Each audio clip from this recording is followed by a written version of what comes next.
हाणे ठाहींदासीं असां ॻुझी देग।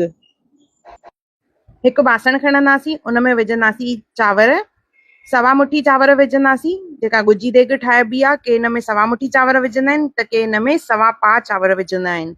त हिकु मुठी पहिरियों विधी, थोरा सा ॿिया विधा त मिलाए सवा मुठी चांवर थी विया।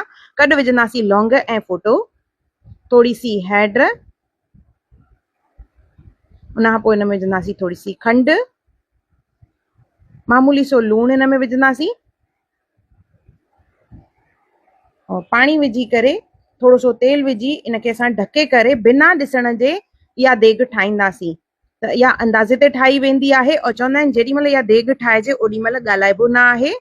त अटो हणी करे इनखे असां बंदि करे छॾींदासीं। जीअं दम बिरयानी या कुझु असां ठाहींदा आहियूं त कीअं उनखे सील करे पोइ ठाहींदा आहियूं, त तीअं हीअ देग जेका आहे बिना ॾिसण जे ठाहिबी आहे, त खुली न वञे या केॾी महिल ढकणु लही न वञे, इन जे करे हिनखे अटो हणी पैक करे छॾिबो आहे।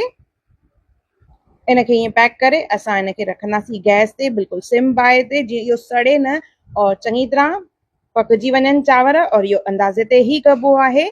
या बिल्कुलु बि देग न खोलबी आहे। परवान करण महिल बि इहा देग न खोलबी आहे, पाणीअ में परवान कबी आहे। जीअं बहिराणे साहिब खे जेॾी महिल परवान कबो ओॾी महिल उते बि बिना ॾिसण जे इहा देग परवान कबी आहे। त ॾिसो